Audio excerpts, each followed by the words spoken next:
मंगलमय मंगल करण वीतराग विज्ञान नमो ताहि जाते भये अरिहंतादि महान करि मंगल करि हो महा ग्रंथ करन को काज जाते मिले समाज सब पावे निज पद राज। Acharya Kalp, Pandit Prawar Todarmal ji, has written this Moksh Marg Prakashak ji scripture, and we are into now 8th chapter of that. Earlier we completed 6th and then we are into 8th. And we are discussing removal of seemingly contradiction among anuyogs. Okay. And last week when we ended, we had discussed the first point, which was A. And in A, there were 3 points, A1, A2, and A3. So A3 we have already read, but I have not explained it. So we are on to page number 420, the last paragraph. Yes. Further, with reference to different dispositions, one and the same disposition is described differently. So starting from here is our third point, and we are on to now part A. Then we will move on to part B after we finish this. So this was read, so I'm not reading it again. I'm just summarizing this, that different disposition is described differently. Okay. So then I will only tell you examples. The first example is at some places great woes are described to be a part of charitra, conduct, and other places even an observance of great vows, etc. The Dravyalingi Muni is described to be incontinent, means asayami, woeless. Okay. So there is no contradiction as such, because along with right knowledge, the great vows are termed as charitra. But the Dravyalingi Muni, you know who is the Dravyalingi Muni? Anyone knows? Anyone knows about Dravyalingi Muni? Is it that they are not true munis, not the real muni? Yes. So from as far as external activities are concerned, they are observing all the external activities as perfect. You cannot find any flaws in observance of their external vows. Okay. But internally, the internal purity that is required to be a monk, true monk, is lacking. Okay. So Dravyalingi could be a false believer also. Dravyalingi could be a true believer, but in the 4th stage. And Dravyalingi could be a true believer in the 5th stage. Okay. But here, mostly Dravyalingi being is referred to as a misbeliever, wrong believer. Okay. So Dravyalingi Muni is described to be incontinent, woeless. There is no restraint in his life. Okay. He is asayami. So there is no contradiction, because when you have right knowledge and then you observe the great vows, then it is a part of charitra. And along with false knowledge, even an observance of vows are considered to be incontinent, woeless only. Okay. Similarly, Vinay means veneration, respect. So Vinay word is used in delusion also. It is one of the 5 delusions, Vinay. And Vinay word is also used in tap. Among the 12 taps, 8th tap is Vinay. Okay. So both have a different, same word, but having a different meaning. So there is no contradiction as such, but you have to understand that while describing delusion, Vinay means that offering veneration to those who do not deserve to be venerated. That is Vinay Mithyatva. Okay. And while in the case of penance, it's Vinay is referred to here as veneration of those who are venerable in the religious tradition. Okay. Is called Vinay Tap. Then we have one more Vinay word which is not mentioned here, but you know Sola Karan Bhavna. Sola Karan Bhavna, those people who are going to become Tirthankar, in their previous birth, they observe this Sola Karan Bhavna, and among that, the second Bhavna is Vinay Sampanta. First is Darshan Vishuddhi, the second is Vinay Sampanta. Okay. So, same word, but in different context having a different meaning. So, if you understand it from that context, then only we will be able to understand or comprehend the real meaning of Vinay. Okay. So, there is no contradiction as such. You have to understand from which perspective it is being said. Again, the next in the paragraph is the pride word. So, at some places, pride has been censored. Censored means ninda, not appreciated. Okay. And at other place, it is praised, appreciated. One should not see any contradiction in this, because for inspiring others to treat oneself as superior due to pride, passion, if one does not pay reverence, etc., to others, then such pride, passion is censorable only. Okay. It is the pride, passion. So it is not appreciable. And because of absence of greed, passion, if one does not bow or feel inferiority complex, then such pride is praiseworthy. Okay. So both are pride, but one is because of pride, passion, and you are not paying reference to whom you should pay. So then it is censorable. Ninda Yogya. And when, because of absence of greed, passion, you don't have anybody to impress. Okay. So you don't bow or feel inferiority complex, then such pride is praiseworthy. You know, there is called one Abhiman and one Swabhiman. Swabhiman is good, but Abhiman is not good. So different meaning under different context. So there is no contradiction. Similarly, the word cleverness, Chaturai, okay, it has been censored at some places, where at other places it is being praised. So, when you are indulging in some kind of cheating or deceit, then it is censorable. Cleverness is censorable. But when it is used for uh, some act appropriately and judiciously, it is praiseworthy. Like in the case of Seth Sudarshan, uh, some queen got infatuated with him, and she wanted to have a physical relationship with Sudarshan Seth.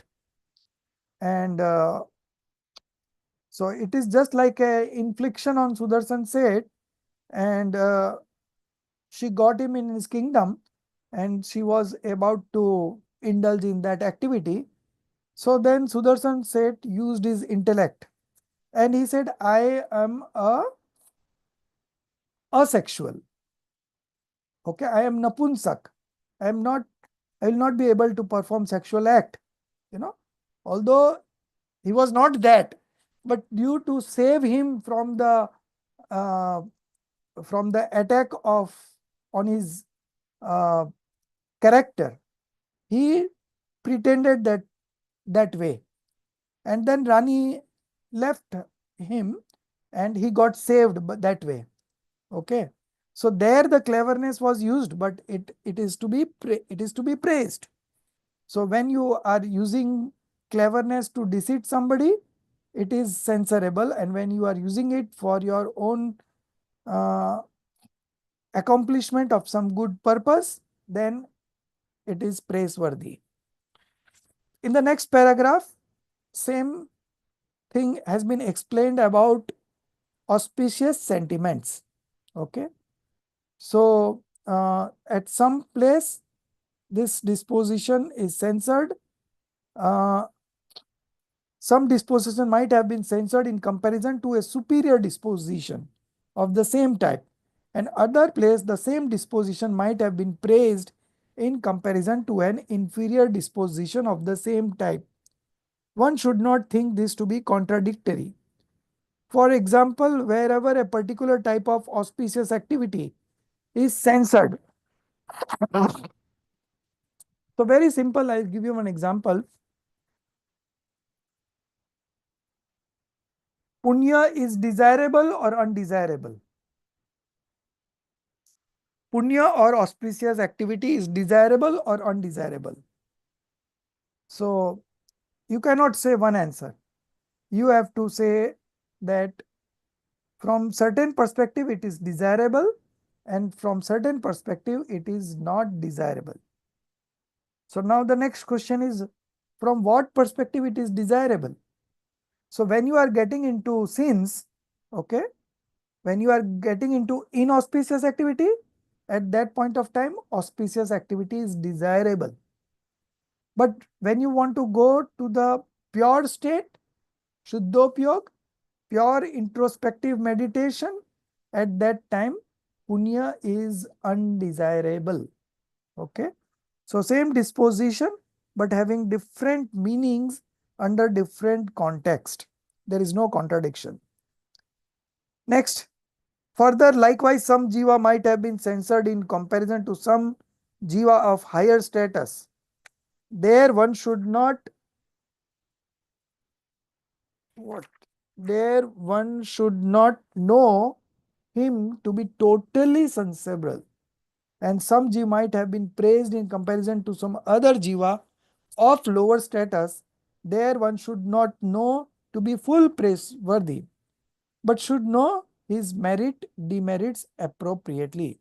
So it is never an absolute kind of things in Jainism. Okay, it is censorable from some perspective and it is praiseworthy from some perspective.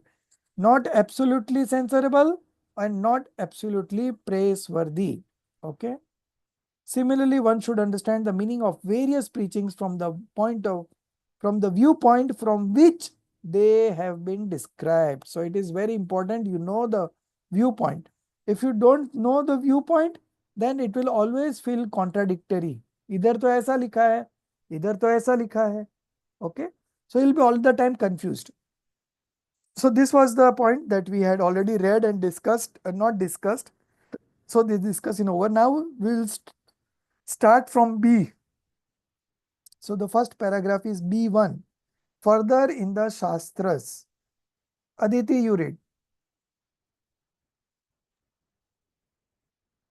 Further in the Shastras, at some places, one particular word is used in one sense and at other place in another sense. By identifying the topic, one should understand its possible meaning. For example, the Samyak Darshan, right belief, has been described in Liberation Path. There, the meaning of the word darshan is faith. And in the description of upyog, the meaning of the word darshan is perception of the general nature of the substance. And in the description of senses, the meaning, the word darshan is only to see through the eyes. And in the description about the measurable magnitude, etc., of the substance, the meaning of sukshma, that is subtle, and badar, that is gross, is to be understood as that which has smaller magnitude is called sukshma, and that which has bigger magnitude is called badar. And in the description of matter molecules, etc., that which may not be perceived by senses is called sukshma, and that which is perceivable by senses is called badar.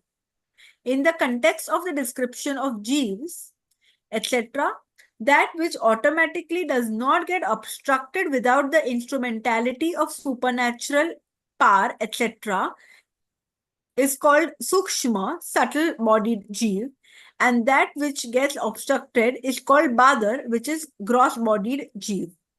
In the description of cloths, etc., thin, not fine, coarse,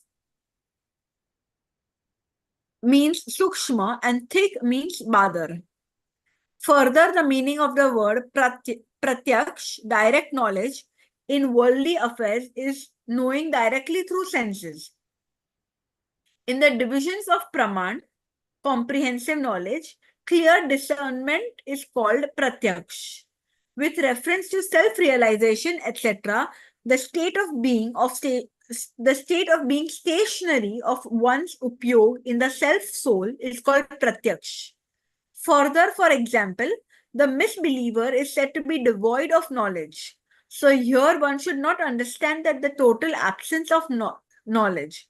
The absence of knowledge is stated from the viewpoint of true knowledge. For example, with reference to celestial beings, where the word udirna has not been used, there the meaning of the word udirna should be understood to be the death due to other instrumental causes, and with reference to the description of 10 karmas, modes of karmas, where udirna karna has been described to Devayu, age karma of the celestial beings. Also, its meaning should be understood to be the throwing of upper nisheksa of karmas in Udayavali. Similarly, one should know elsewhere also appropriately. Stop. So this is B1. Okay, B1. So same word but having different meaning, like Samyak Darshan. So in the path of liberation, Samyak Darshan means right belief. Okay, and in the description of Upyog, the meaning of the word Darshan is perception. That also you know. And in the description of senses, the meaning of the word darshan is only to see. So one word having three different meaning. Darshan does not mean believe all the time. So you have to understand the context in which it is being said to comprehend the real meaning of the sentences. Okay. Similarly, suksham and badar. Suksham is subtle, very minute, and badar is gross. Okay. So, in terms of and the discussion about the measures, magnitude, etc. of the substance, the meaning of sukshma and badar is to be understood as that which has smaller magnitude is called sukshma, and that which has got bigger magnitude is called badar. Similarly, in the description of matter, molecules, etc., that which may not be perceivable by senses, okay, is called sukshma, and that which is perceivable by senses is called badar. So in different contexts, the meanings becomes different. Similarly, one more example, in the context of the description of jivas, embodied beings, that which automatically does not get abstracted without the instrumentality of supernatural power, etc., is called sukshma. Okay. So all these one sense being are that sukshma only. And that which gets obstructed is called badar. Okay. In the description of clothes, the thin cloth is called sukshma and thick cloth is called badar. So similarly, badar and sukshma, both words being same, but under different contexts, it means different meaning. So there is no contradiction as such. But if you are, Excuse me, Ji. yeah, Jai Jinendra. In yeah, the Sukshma subtle body Jiva, they are given some explanation. What does it mean actually? in the last two example, Last example, that which automatically does not get abstracted without instrumentality of supernatural power. So in the context of the jivas, of description of jivas, embodied beings, etc. So as I said, ki one sensed being, okay, that which automatically does not get obstructed, okay, without the instrumentality of supernatural power, etc., is called sukshma. So this one sensed being, they don't get obstructed, in between. Now the one sensed being which are called vayukai, okay, one sense being called vayukai, it's throughout their hair in the atmosphere, okay, and if you walk they don't get obstructed. Okay. And in the description, and that which gets obstructed is called badar. Okay. Now, So they are there, given without the instrumentality of supernatural power. What does it mean, Ji? supernatural power does not get obstructed without the instrumentality of supernatural power. Okay. So that which automatically does not get obstructed. So it is the nature of that one sensed being, not to get obstructed. And there is no instrumentality power also, supernatural power, which is uh, allowing those jivas not to get obstructed. There is no supplementary power.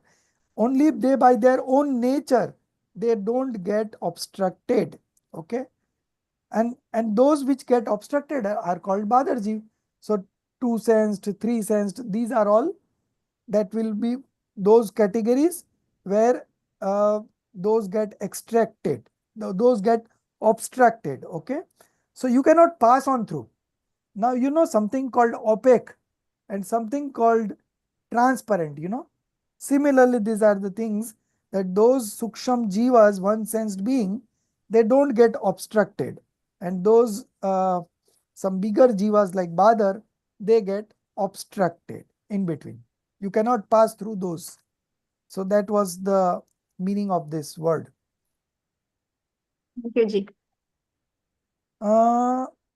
So this was done. Then pratyaksh. Pratyaksh means direct knowledge. So the pratyaksh, our word pratyaksh, direct knowledge is used in 3 sense. The first is in worldly affairs. Knowing through senses is called pratyaksh. Okay. So like somebody committed a murder. So then there was a witness, and he was uh, called in the court to give witnesses. So he said, I saw through my eyes, he murdered that fellow. Okay. So this is called pratyaks, which is direct through senses. Okay. In the divisions of praman, okay, praman means comprehensive knowledge. And out of the praman, we, the nayas are a part of praman. Okay. Naya means viewpoint and praman means comprehensive knowledge. Comprehensive knowledge means when you are not highlighting one part and uh, ignoring the other parts. Okay. That is called comprehensive knowledge. In comprehensive knowledge, everything is highlighted equally. Okay. And viewpoint, one thing is highlighted, others are ignored. So in the divisions of Praman, comprehensive knowledge, clear discernment, clear knowing, spast pratibhas is called pratyaksh, which you can know clearly is called pratyaksh. So this in Praman Gyan, the Mati Srut Gyan, okay, sensory knowledge and scriptural knowledge are considered to be indirect knowledge. And the clairvoyance, the telepathy, and the omniscient knowledge is considered to be direct knowledge. Okay. So this is about in case of comprehensive knowledge. The third one, with reference to self-realization. Okay. Samyak darshan, the state of being stationary of one's upyog in the self-soul. So your present active consciousness is engrossed in your self-soul. And here that means pratyaks. So same word having different meaning under different context. Further, for example, the misbeliever is said to be devoid of knowledge. Okay. So here one should not understand the total absence of knowledge. Okay. Just because his knowledge is not the right knowledge. Okay. So the absence of knowledge is stated from the viewpoint of true knowledge. It doesn't mean that he does not have knowledge, is zero. No. Since he has got false knowledge, that's why it is being said that misbeliever is devoid of knowledge. So devoid of knowledge means devoid of right knowledge. For example, with reference to celestial beings, where the word Udirna, now Udirna, the meaning is given in the footnote. The state of prematured rise of karmas. Okay. So, with reference to celestial being, where the word Udirna has not been used, there the meaning of the word Udirna should be understood to be the death due to other instrumental causes. Okay. So, once your Ayu starts, there could not be any Udirna. Okay. You will live whatever you are destined to live, you that much live. It cannot be reduced once the life has started. So, in case of celestial being, it is being said that here Udina means, actually Udina doesn't happen, but here Udina means death due to other instrumental causes and not because of time. Okay, not because of his age. Okay, that is also one of the definitions of Udina. And with reference to the description of 10 karmas, modes of karmas, कर्मों की 10 अवस्था, where Udina karma has been described to Dev Ayu, age karma of the celestial beings. Also, its meaning should be understood to be the throwing of upper nishekas of karmas in Udayavali. So, what is this nisheka? It is again given in the footnote. The sum total of atoms coming into rise in an unit of time. So, every moment some nishekas are coming up. Now, in case of Udirna, okay, what happens, those nishekas which were supposed to come after some time, they come before maturity into Udayavali. What is this Udayavali? Karmas being ready to get dissociated, state of karma just prior to their rise. So far, the rise has not started. It is said to be in Udayavali. Okay. And once the rise started, okay, then it is Uday. Okay. So the Nishekas which were supposed to come later on, it comes before. So that is only when we are considering the 10 modes of karmas. Okay.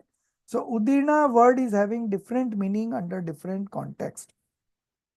So we have to understand the viewpoint from where it is being said. Otherwise, there will be doubt in our mind always prevailing. Okay. And when there is a doubt, you cannot manifest the right knowledge. Okay. There are 3 flaws in a right knowledge: Sanshay, doubt; Vibram, perverseness; and third one is Anadyavasai, indecision. Okay.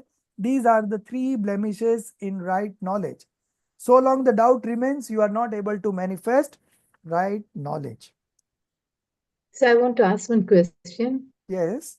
This is the Udirna is only which comes is only for the celestial beings and No, not no. for the human beings. No, no, no. Or Human even for the beings also. human We beings. also are having Udina every now and then.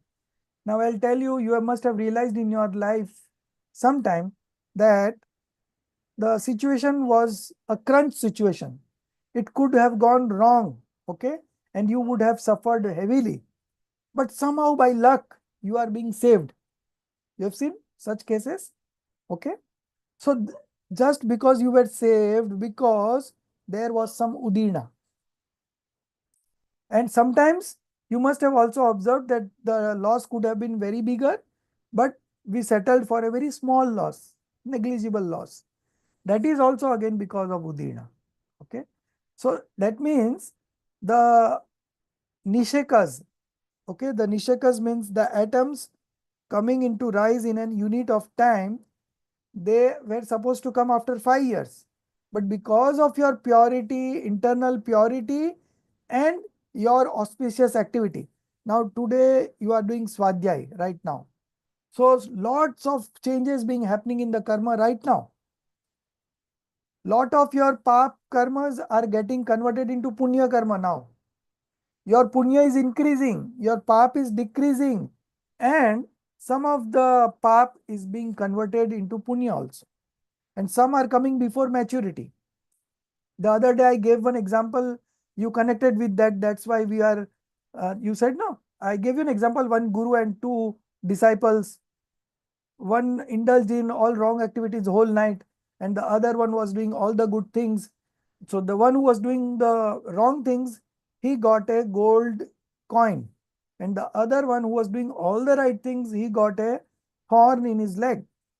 So why such disparity? So then, because he was supposed to to become a king, and because of his wrongful activity, he converted all his punya into pap, and he just got a single gold coin. And the other fellow who was supposed to be hanged, but he did all the good things throughout the night, so just only a small injury on his leg, that much only he got. So whatever we do good, it always have a good bearing. Okay, and whatever we do bad, always have an adverse bearing. There is no doubt about that. Karma doesn't have compassion. Okay, karma doesn't have knowledge. It's a mechanical system that happens automatically. The kind of sentiments that you manifest, accordingly your karmas are bound. Like you go in a mall, there are CCTV cameras everywhere now there. Okay, so the moment you steal something, it is caught in the CC camera. Okay. Similarly, karma theory is like that. Depending on your sentiments, you are not going to kill anybody or harm anybody, but you have just only a thought that I will harm that fellow. With that thought, you have already bound the karmas. You have not done anything physically, but because of your thoughts, okay? So your understanding, your belief, these leads to bondages. If you have good understanding, although you commit some sins, still the bondage will be less because your intention was good. Okay, and if your intention is bad, then even if you are doing good things, you still bind inauspicious karmas. Similarly, any other questions? Similarly, in the B2, you can read as a homework. I'm just explaining. Further, by prefixing some words before one particular word, only many kinds of meanings become evident, and the same word has different meanings. Okay. In whatever context, whichever meaning is suitable, the same should be known to be its meaning. Suitable. Now we have to decide what would be suitable meaning for this. Okay. For example, one who conquers is called jinn. But in the context of religion, one who conquers the karma enemy, the rag dvesh, is known to be jinnah. Okay. Here the meaning which is connoted means imply, by adding the word karma enemy, okay, before the word jinnah is relevant. The other meaning is irrelevant. Okay. So one who conquers is called jinn, normal case. But here in the religion, one who conquers the karma enemy. So karma word has been added and it gives a totally different meaning. Okay.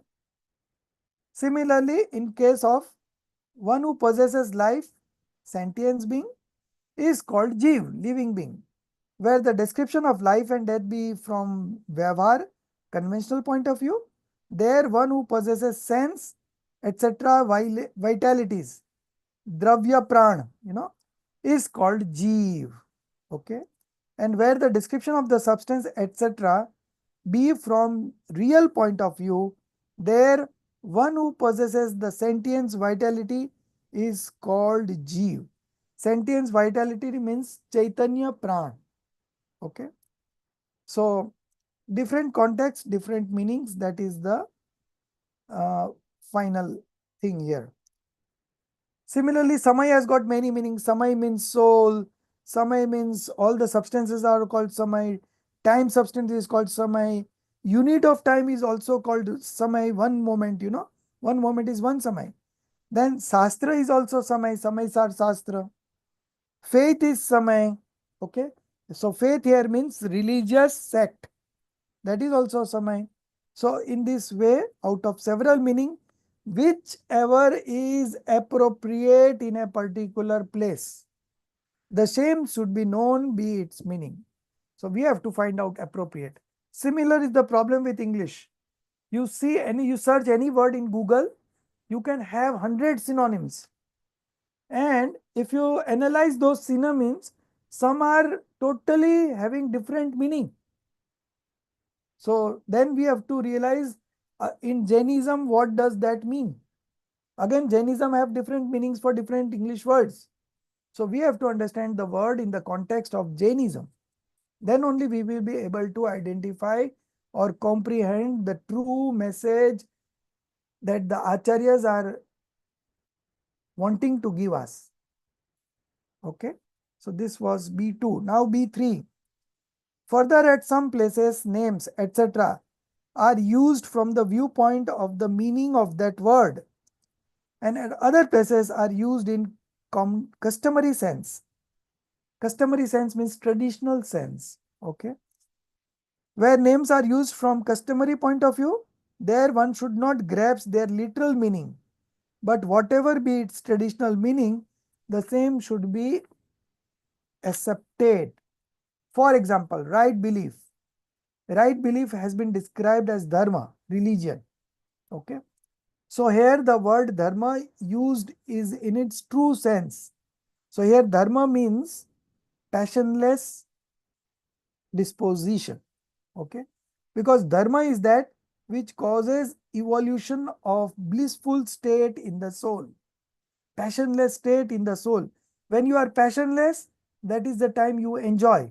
When passions are rising, it is killing your happiness. Okay.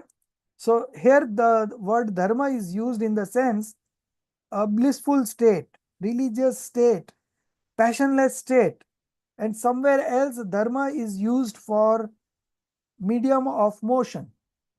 6 substances there is called dharma dravya and adharma dravya.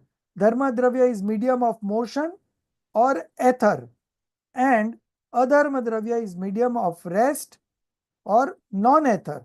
Okay. So there the dharma meaning is this. Here the word dharma is used in customary sense. One should not grasp its literal meaning, but should understand that it denotes a substance of this name. Now the fourth point. We are still continuing with B. B has got 6 points. Okay. Now the fourth point. Further, at some places, the literal meaning of the word should not be accepted, but its purposeful meaning in that context should be grasped.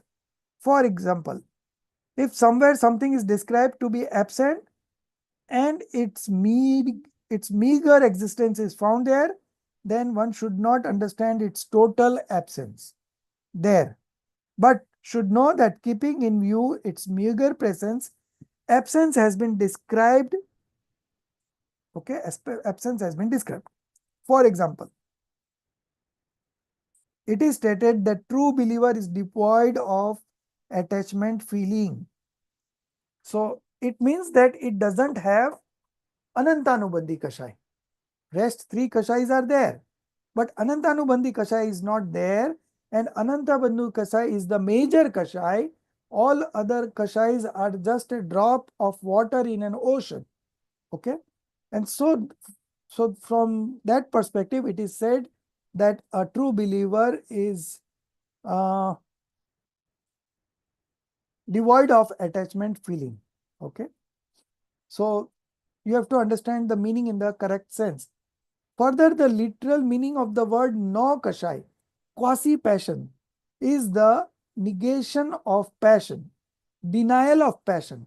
But this sense should not be accepted because here the purpose is to show that it is not a passion like anger. It is not a passion like strong passion like anger. Anger, pride, deceit, and greed. These are 4 major passions, and these quasi passions are minor passions. Okay.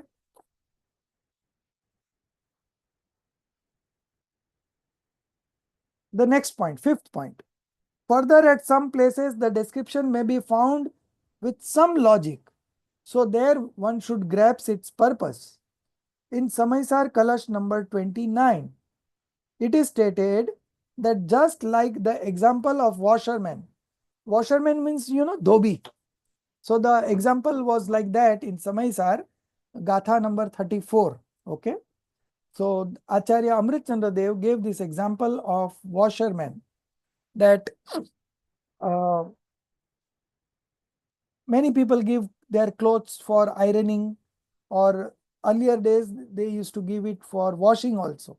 Okay. So the rich one would not wash on their own or their servants.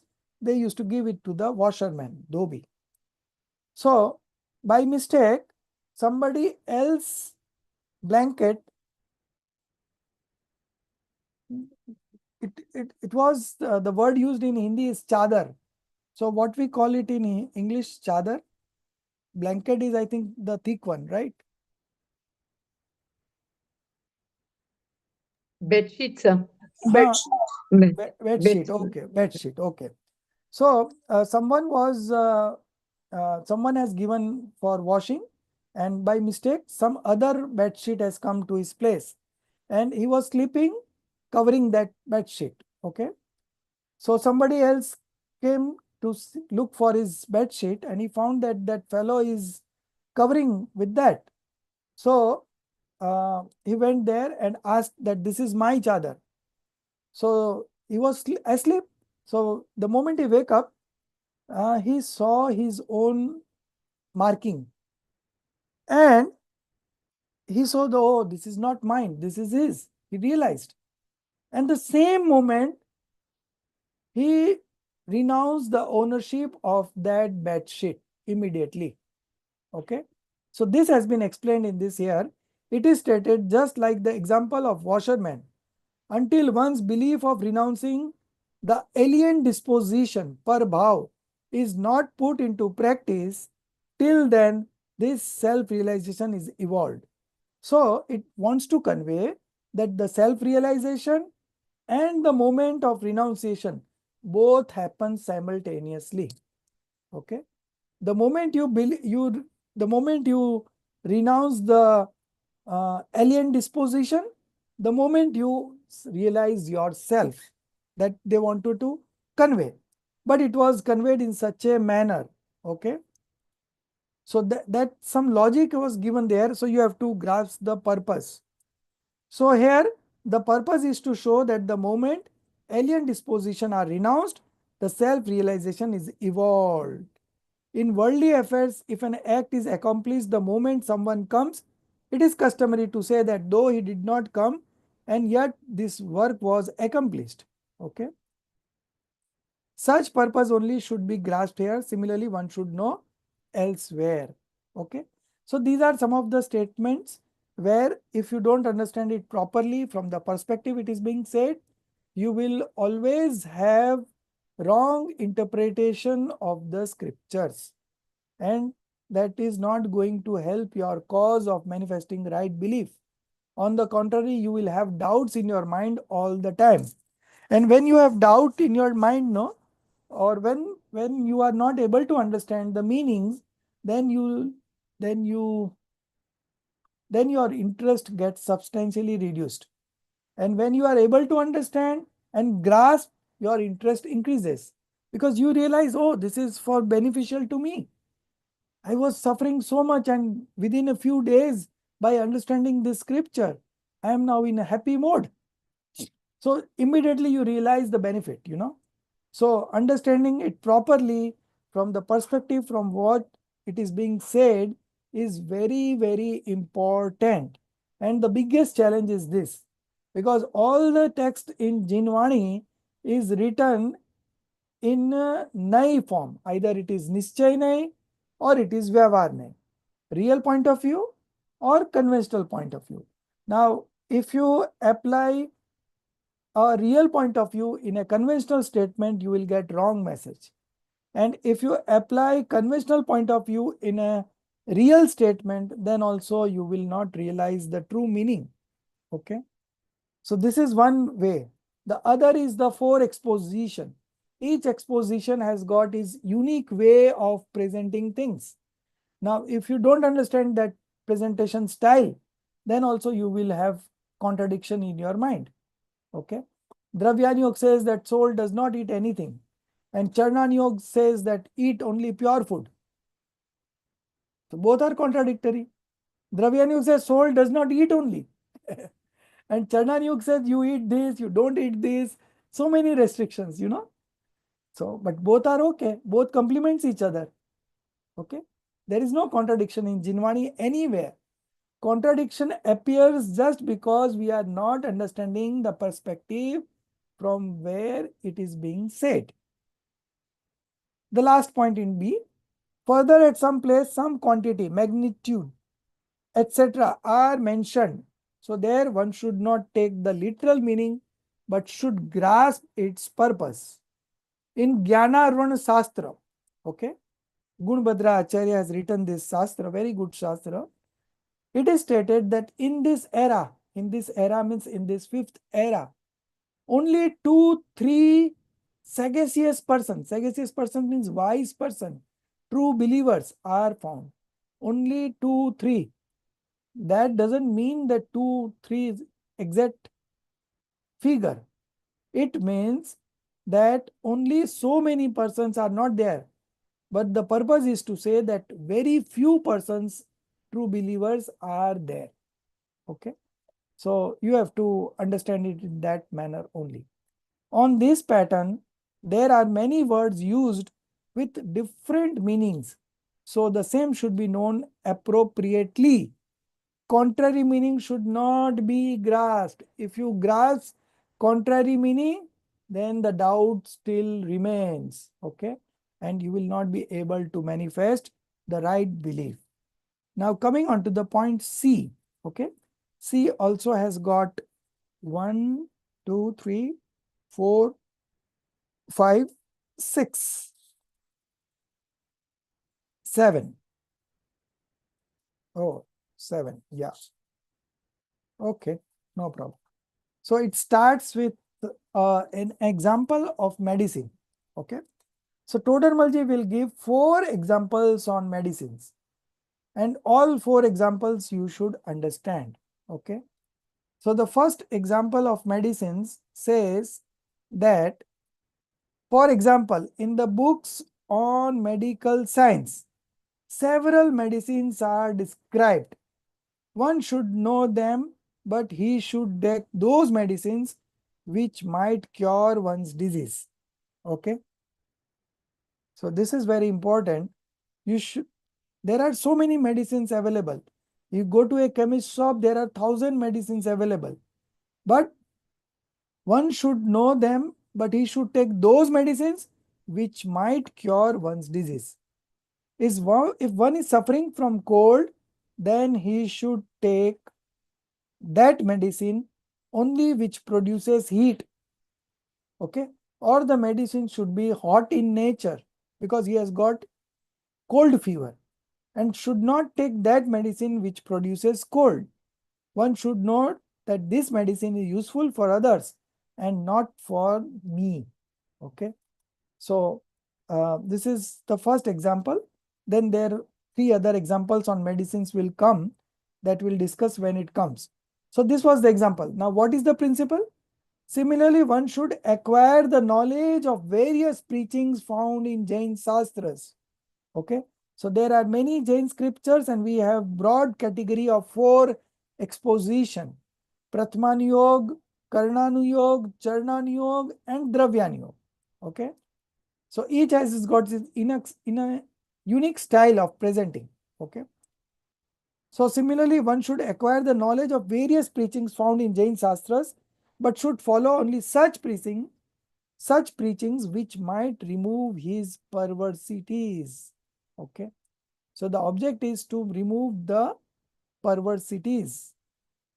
He should accept that preaching which contradicts the perversity which one has, okay, the wrong belief which one has, and should not follow such preachings which support it. Okay. He should note that such preaching is useful for others. Some examples are cited here.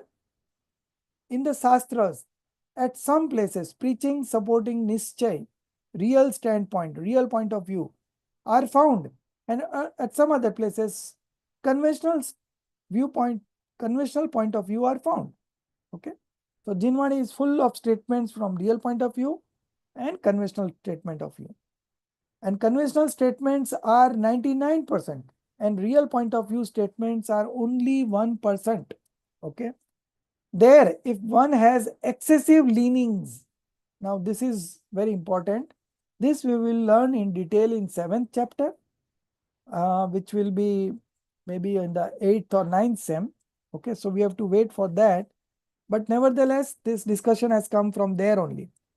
So, there if one has the excessive leanings, now this excessive leanings is bad. Excessive leanings towards anything is bad. Okay.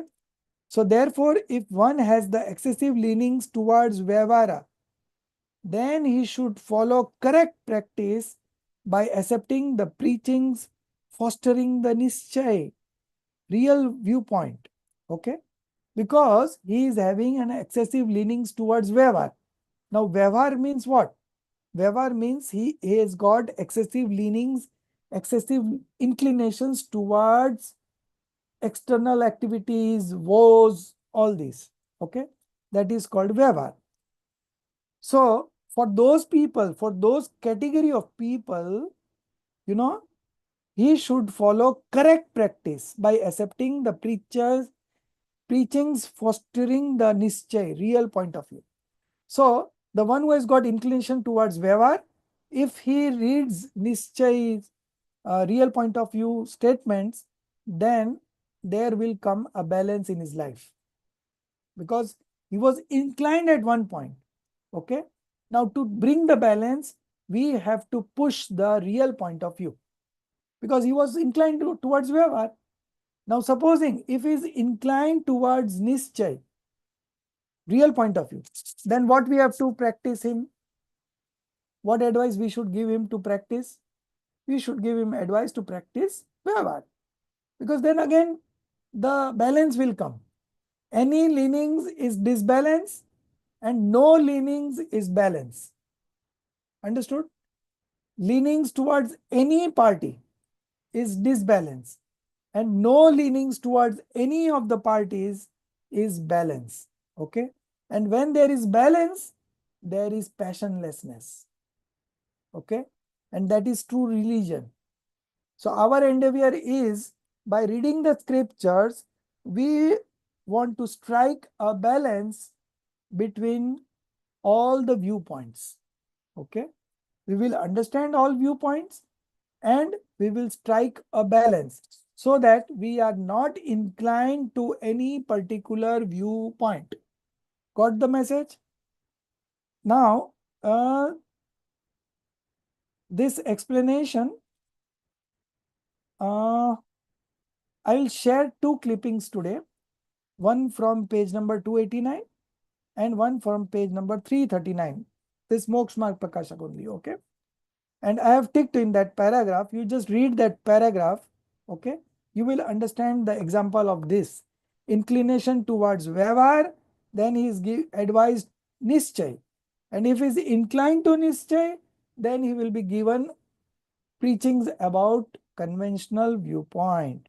Because Acharya wants to bring a balance, okay? Now the example you understood, that if you have got the fever from cold, you will be prescribed hot medicines. And if you have got a fever from hot, you will be prescribed cold medicines. Very simple. Similarly, our acharyas, at some times, if you are confessing your mistakes, then acharya will say you are not the doer of mistakes. Okay. And if you say that no, mistakes happen, I am not the doer, then acharya will say no, you are responsible for the mistakes. Okay. So it depends from what perspective you are talking. Similar kind of advice will follow. At the end of the day, Acharya wants to strike a balance in your life. You should not have inclination towards not a single entity. Balance everywhere, no inclination anywhere. Okay, that is the motto.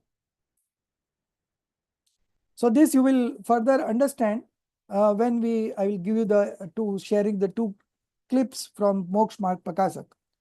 Okay. If one has excessive leanings towards Nischay, okay, we are on to page 425. Okay, yeah. Towards Nischay, then he should follow correct practices.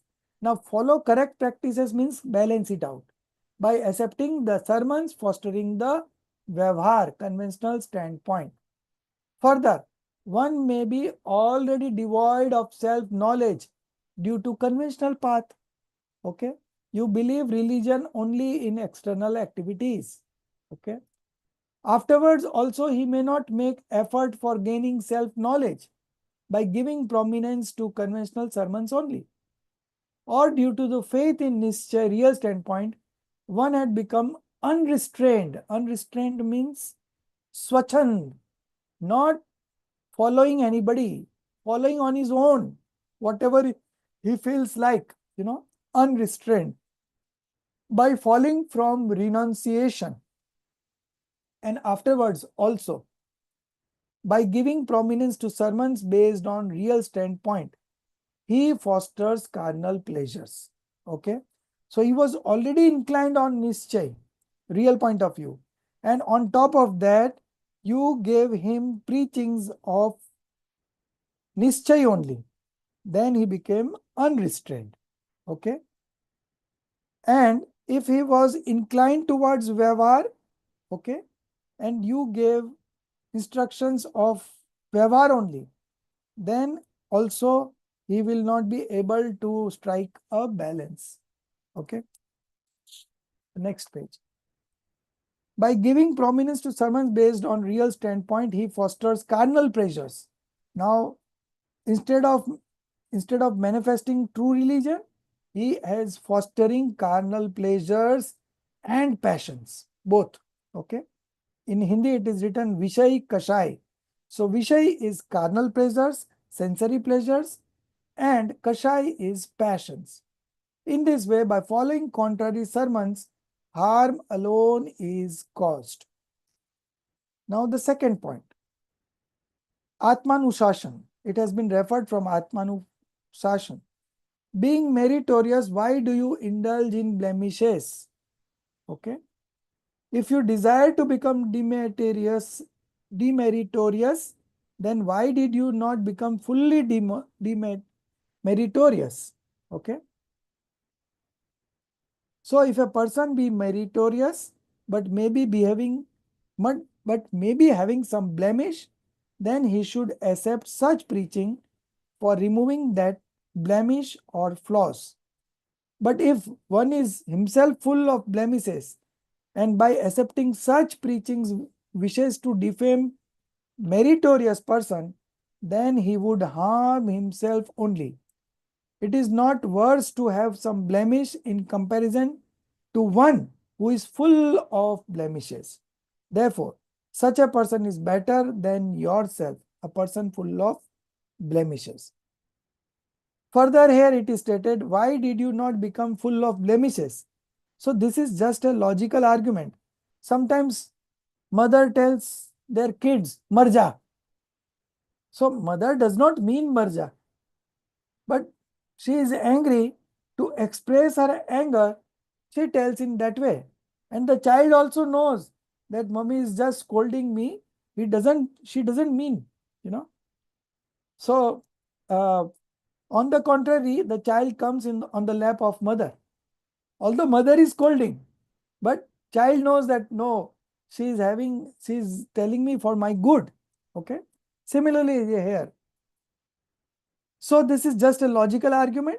This sermon is not for encouraging someone to become full of blemishes. And if a meritorious person is criticized because of some blemish, it should be known that only the Siddhas are totally free from blemishes. In the lower spiritual stages, some merit or some demerit is always to be found. Okay. Someone say here, If this be so, then how it is stated in Shat Pahud that after accepting monkhood, if one keeps slightest possession, okay, smallest of possession, then he also goes to Nigodh. Nigodh means one sense being, one sensed sadharan vanaspati, okay. Host sold one sensed being. Answer. By accepting higher spiritual status, if one indulges in some such mean practice which is not possible in that status or which is not appropriate to that post, then due to breach of vows, etc., he involves himself in great sin. If you are not taking any vows, fine. But if you take vows and then you don't observe it properly, then you are binding sins. Just understand, you are binding inauspicious karma. He involves himself in great sin. And one should know that in the lower spiritual status where some such merits and demerits are possible, it is not desirable to highlight his demerits. Okay. Further, this is another reference. This is third point. Okay. Third point under C. We are discussing C. C3. Further, it is stated in Updesh Siddhant Ratnamala. This is another scripture. Even the anger of the preacher who gives sermon according to Jina's commandment is a treasury of forbearance. Although he is whetting anger, but still he is called treasury for forbearance. Kshama ka bhandar hai. Again same, mother and kid example, same. Okay. Because he is giving sermons according to Jina's commandment. Okay. But this sermon is not meant for the discourser. If on the basis of this sermon, the discourser continues to indulge in anger, okay, then he would harm himself only. The sermon is meant for acceptance by listeners. Okay. So the listeners are being alerted that sometimes the preacher may scold you, maybe in anger. Okay. Then also his intention is your welfare. Okay. He is just scolding you for your own benefit. That you should understand. Sometimes even being angry, if the discourser gives a true sermon, then too the listener will treat it to be beneficial only. Because that anger is out of compassion. He wants to do good of the others. So you should comprehend in the right sense. Okay. Now the fourth point. The second example of medicine has come. Further, intense heat producing medicines are prescribed for the person suffering from extreme cold. So similar kind of, there the example was half given, here it is given full. If one is suffering from heat or from minor cold, takes such medicines, then he would become miserable only. Okay. So person who are suffering from extreme cold, they are prescribed hot medicines. Okay. If one is suffering from heat or from minor cold, and if he takes such medicines, then his problems will increase. He will suffer more. For one who has excessive prominence of some activity, the discourse may be given with great emphasis for its contradiction. Okay. Because again, this is excessive prominence of some activity. Okay. So excessive anywhere is not okay. You have to balance it out. Everywhere you should strike a balance. If you are excessive on any part, you are not in the right path. You are not manifesting passionlessness. Passionlessness only comes when you are balancing it. Okay. When there is a equanimity, when there is no attachments and no aversions, then only it is called passionlessness. Okay. When you are able to absorb everything and not react, then it is called passionlessness. So this comes only with balance. And for that balance, you need to practice for a longer time, then only it gets manifested. So for one who has excessive prominence of some activity, the discourse may be given with great emphasis for its contradiction.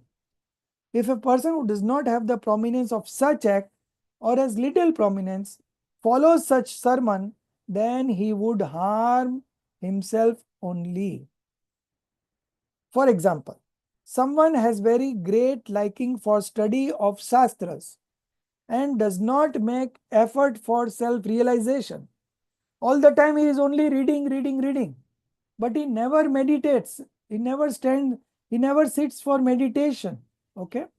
And so the real effort for self-realization is, after knowing all the details, you have to meditate. And then the right belief manifest. Okay.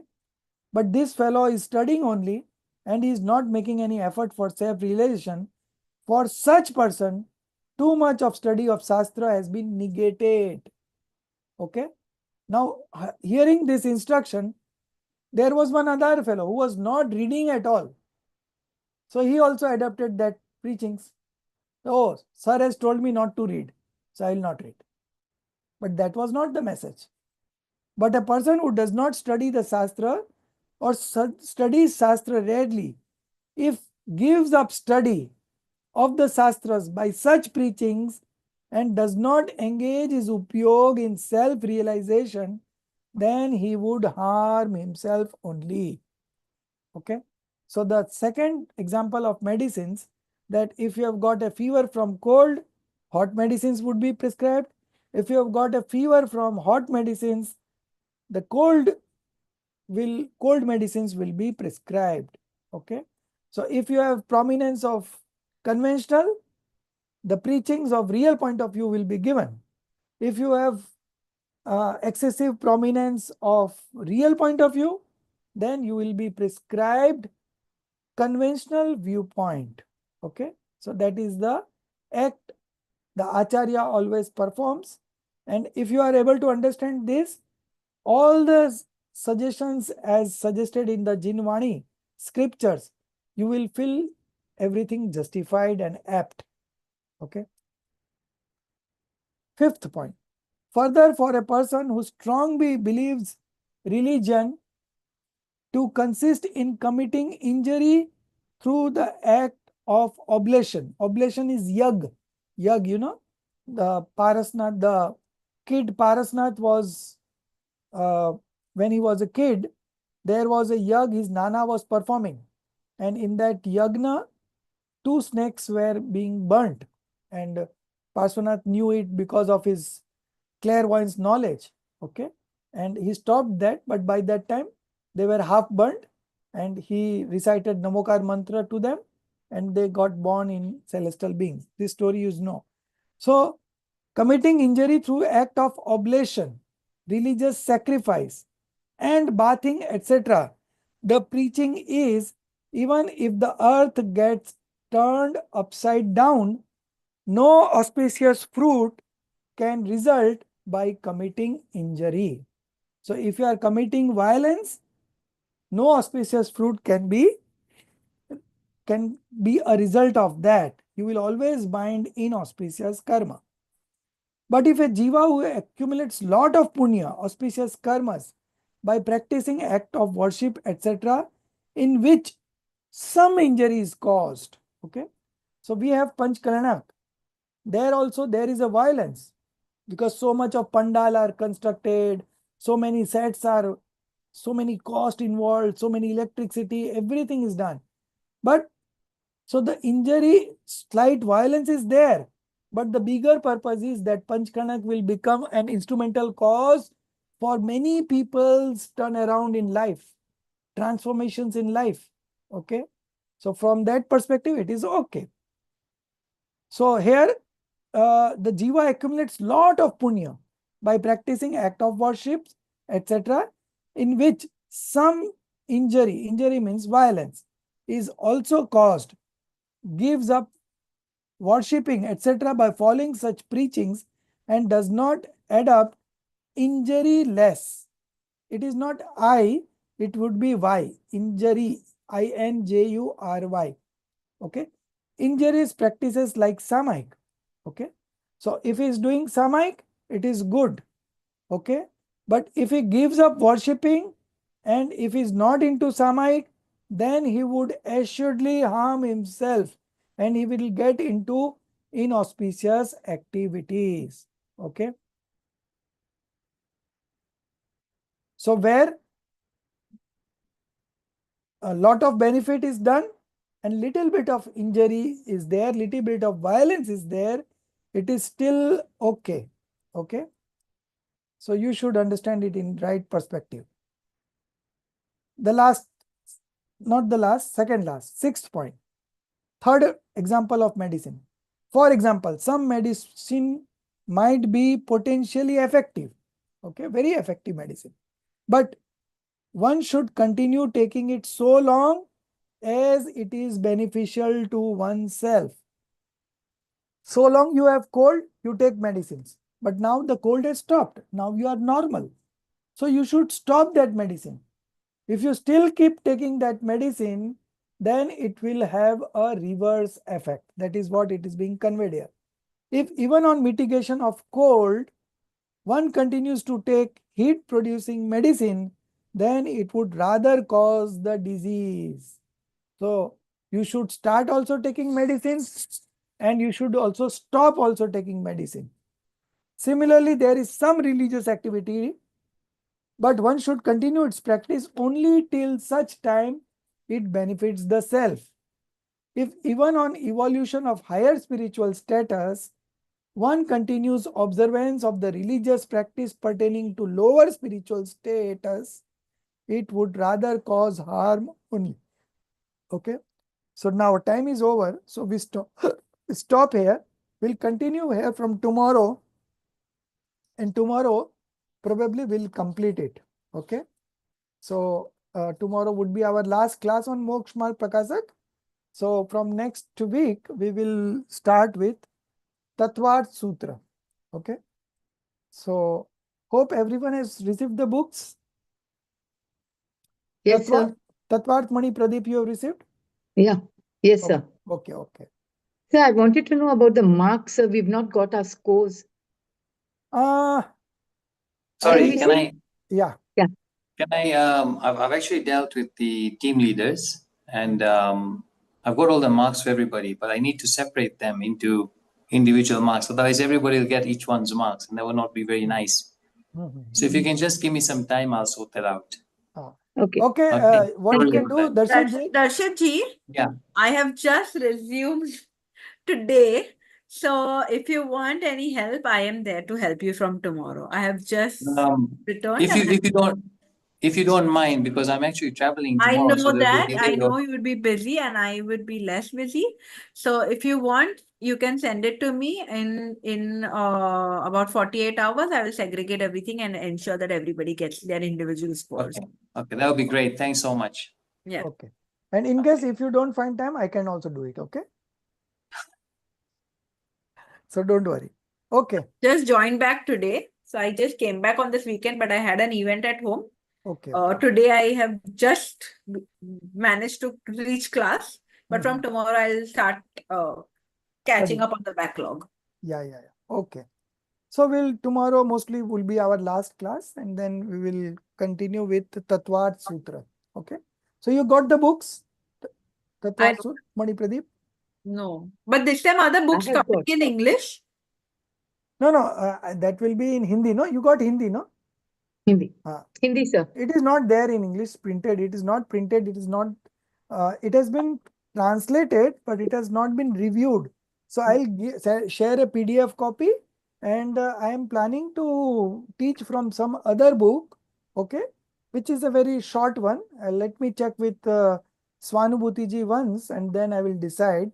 Okay, so no, if somebody is not having a book and if he or she wants to take a printout, just wait for 1 week. Let me finalize which book we are going to study from and then we will inform you. Okay.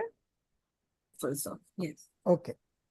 निज निधि निज में बताई, यह अनंत उपकार है, उसके लिए जिन वाणी माँ को